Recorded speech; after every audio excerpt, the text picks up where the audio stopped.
আপনি কি জানেন ২০২২ সালের কাতার বিশ্বকাপকে ঘিরে পশ্চিমা বিশ্ব যে নৈতিক ঝড় তুলেছিল, ঠিক একই দেশগুলো আজ যখন যুক্তরাষ্ট্রে বিশ্বকাপ অনুষ্ঠিত হচ্ছে তখন নীরব কেন? সময়টা ২০২২ সালের কাতার বিশ্বকাপের ঠিক আগে। কিছু মানবাধিকার সংস্থা যেমন amnesty international, fair square, human right watch কাতারের বিরুদ্ধে অভিযোগ আনে যে সেখানে অভিবাসী শ্রমিকদের অধিকার লঙ্ঘন করা হচ্ছে। পাশাপাশি তারা আরও দাবি করে যে কাতারের আইন সমকামী, ট্রান্সজেন্ডার ও নারীদের অধিকার খর্ব করছে। বিশ্বের বিভিন্ন গণমাধ্যম যখন এসব অভিযোগকে ব্যাপকভাবে প্রচার করতে শুরু করে, তখন পশ্চিমা বিশ্বের কিছু প্রভাবশালী ব্যক্তি ও সংগঠন কাতার বিশ্বকাপ বয়কটের আহ্বান জানায়। নরওয়ের শীর্ষ লীগের ক্লাব ট্রমসো ঘোষণা দেয় তারা বিশ্বকাপ বয়কটের পক্ষে, যদিও শেষ পর্যন্ত নরওয়ে আনুষ্ঠানিকভাবে বিশ্বকাপ বর্জন করেনি। জার্মানির কিছু সমর্থক গোষ্ঠী বিশ্বকাপ বয়কটের ডাক দেয়।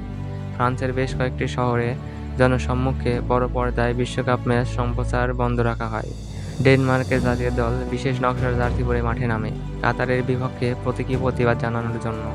অভিবাসী শ্রমিকদের অধিকার ইস্যুকে কেন্দ্র করে ২০২২ কাতার বিশ্বকাপের বিপক্ষে প্রতিবাদে জার্মানির লাইপজিগ প্রদেশে কয়েকটি ছাত্র সংগঠন বিকল্প টুর্নামেন্ট আয়োজন করে, যার নাম দেওয়া হয় এএসএপি গোল্ড কাপ, এবং এতে অংশও নিয়েছিল ১৬টি দেশের অপেশাদার দল।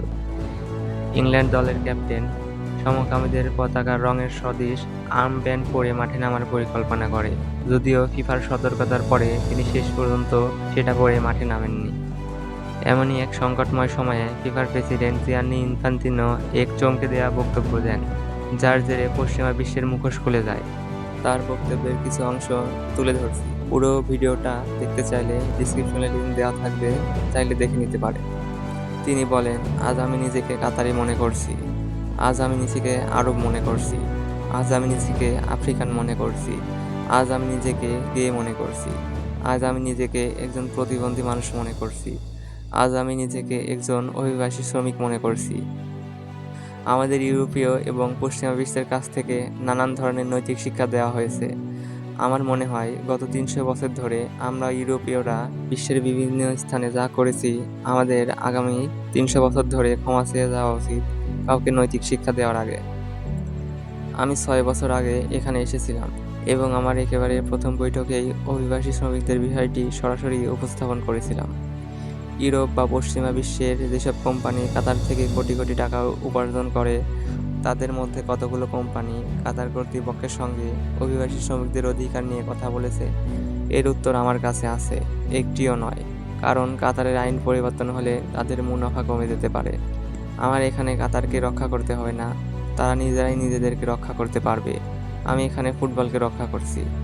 অভিবাসন প্রসঙ্গে তিনি একটি গবেষণার উদ্ধৃতি দিয়ে আরও বলেন, ইউরোপের অভিবাসন নীতির কারণে গত ৮ বছরে প্রায় ২৫,০০০ মানুষের মৃত্যু হয়েছে।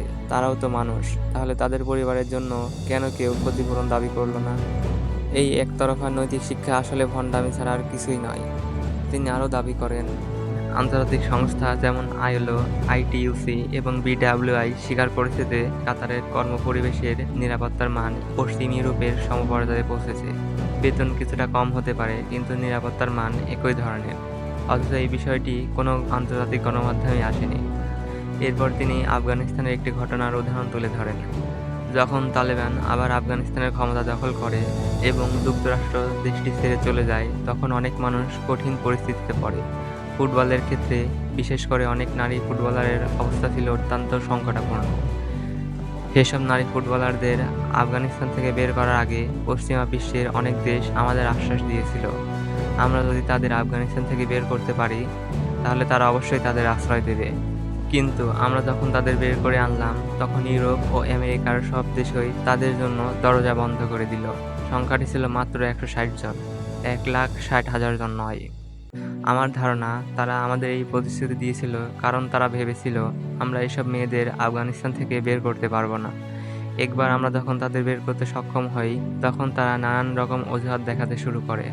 সংবাদ সম্মেলনের এক পর্যায়ে একজন সাংবাদিক প্রশ্ন করেন, ইরানে কার্যত নারীদের ফুটবল স্টেডিয়ামে প্রবেশের অনুমতি নেই, তবুও ইরান বিশ্বকাপ খেলছে। এখন আপনারাই তো নিজেদের নিয়ম নিজেরা প্রয়োগ করতে পারেন। ফিফার স্ট্যাচু ৪ নম্বর অনুচ্ছেদে বলা হয়েছে সব ধরনের বৈষম্য নিষিদ্ধ, যার মধ্যে লিঙ্গভিত্তিক বৈষম্য পড়ে। তাহলে কেন আপনারা আশা করছেন ইংল্যান্ড এমন একটি দেশের বিপক্ষে খেলবে যার শাসন ব্যবস্থা নারীদের স্টেডিয়ামে প্রবেশ করতে নিষেধ করে? জবাবে ফিফা সভাপতি বলেন, কারণ এখানে তো দুটি শাসন ব্যবস্থা একে অপরের বিরুদ্ধে খেলছে না, দুটি মতাদর্শ একে অপরের বিরুদ্ধে খেলছে না। এখানে দুটি ফুটবল দল একে অপরের বিরুদ্ধে খেলছে। যদি অন্তত ফুটবল আমাদের একত্রিত করতে না পারে, যদি আমরা আপনাদের এবং যারা সমালোচনা করছি তাদের কথা শুনি, যারা শুধু বিভাজন সৃষ্টি করতে চায়, তাহলে আমরা কেমন পৃথিবীর দিকে এগিয়ে যাচ্ছি? আপনারা কি আর একটি বিশ্বযুদ্ধ চান?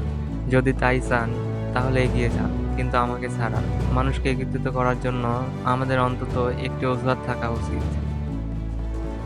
পশ্চিমের নাগরিক হয়েও পশ্চিমা ঘেঁষে অবস্থান না নিয়ে ন্যায়ের পক্ষ নেওয়ার কারণে জিয়ানি ইনফান্তিনোর পেছনে লাগার সুযোগ খুঁজছিল মিডিয়াগুলো। আর সেই সুযোগ তারা পেয়েও যায় সাম্প্রতিক আর্জেন্টিনা মিশর ম্যাচের কিছু বিতর্কিত ইস্যুকে কেন্দ্র করে। 4 বছর পর যখন বিশ্বকাপের বেশ কয়েকটি ম্যাচ যুক্তরাষ্ট্রের মাটিতে অনুষ্ঠিত হচ্ছে, তখন একটি প্রশ্ন স্বাভাবিকভাবেই সামনে আসে। যেসব মানবাধিকার সংস্থা ও পশ্চিমা গোষ্ঠী কাতার বিশ্বকাপের সময় কঠোর সমালোচনা করে বর্জনের ডাক দিয়েছিল, তাদের সেই মানবতা আজ কোথায়? কেন তারা এখন যুক্তরাষ্ট্রে অনুষ্ঠিত ম্যাচ বাতিলের দাবি জানাচ্ছে না? আমরা সবাই জানি গাজায় যুক্তরাষ্ট্র কী করেছে, তারপরেও তাদের মুখে কোনো প্রতিবাদ নেই।